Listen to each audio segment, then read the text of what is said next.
દર્શક મિત્રો, મહામંથન મંતવ્ય ન્યૂઝમાં આપનું સ્વાગત છે।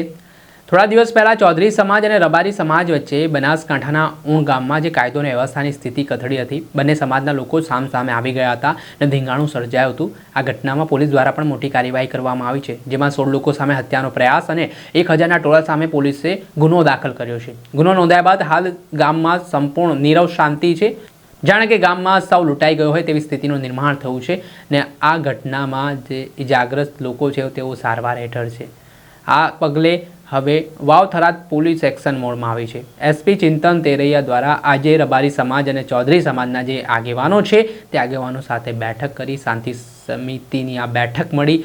આ બેઠકમાં આગેવાનો દ્વારા ચર્ચા વિમર્શ કરવામાં આવ્યો ને જે ઊણ ગામમાં ઘટના બની છે તે બનાવ છે તે હવે કોઈ પણ જગ્યાએ ઉત્તર ગુજરાતમાં ન બને તે માટે પણ સમાજના આગેવાનો તકેદારી રાખી રહ્યા છે। બંને સમાજના લોકો એકબીજાના યુવાનોને સમજાવતા પણ જોવા મળ્યા છે। ત્યારે આજે જે ઊણ ગામમાં શાંતિ સમિતિની બેઠક મળી તેમાં એસપી ચિંતન તેરૈયાનું મહત્વનું નિવેદન સામે આવ્યું છે। પોલીસ તરફથી કેવા પ્રયાસો છે તે સ્થિતિને થાળે પાડવા અને ફરી જનજીવન લોકોનું શરૂ થાય તે માટે કરવામાં આવી રહ્યા છે તે સાંભળો।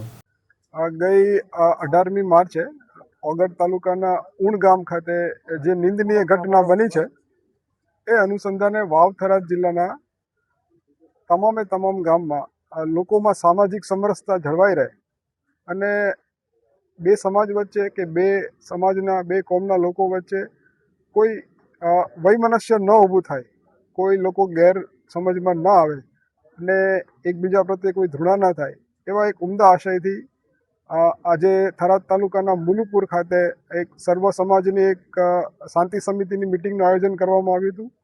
આ મિટિંગમાં ઉપસ્થિત લગભગ તમામ સમાજના લોકોને જે સોશિયલ મીડિયામાં જે ગેરમાન્યતાઓ કે કોઈ જૂની પુરાની વાત માંડી અને બરોડીને જે કંઈ પેશ કરવામાં આવતી હોય એવી કોઈ ગેરમાન્યતામાં ન આવે, લોકોમાં ભાઈચારો અને એકતાનું વાતાવરણ રહે અને એક સામાજિક સમરસતા જળવાઈ રહે અને ગામમાં એક શાંતિભર્યું વાતાવરણ રહે એવી તમામ લોકોને અપીલ કરવા માટે આજની મિટિંગનું આયોજન કરવામાં આવેલું હતું।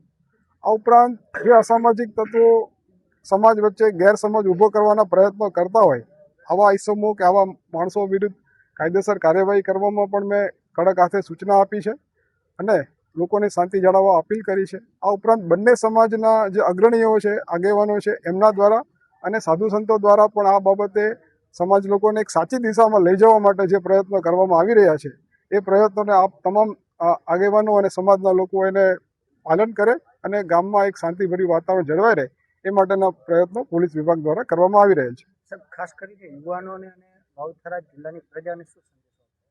આ યુવાનો અને તમામ જનતાને માત્ર એક જ સંદેશ છે કે આ વાવ થરાદ જિલ્લામાં એક સામાજિક સમરસતાનું ખૂબ એક સારું આપણી પાસે ઉદાહરણીય એક વ્યવસ્થાઓ છે અને કોઈ પણ પ્રકારની સોશિયલ મીડિયાના માધ્યમથી કોઈ ગેરસમજ કે કોઈ બાબત જે છે એ ખોટો એનું દુષ્પ્રચાર ન થાય અને લોકો સુધી સાચી વાત પહોંચે એવા માટેનો પ્રયત્ન કરે।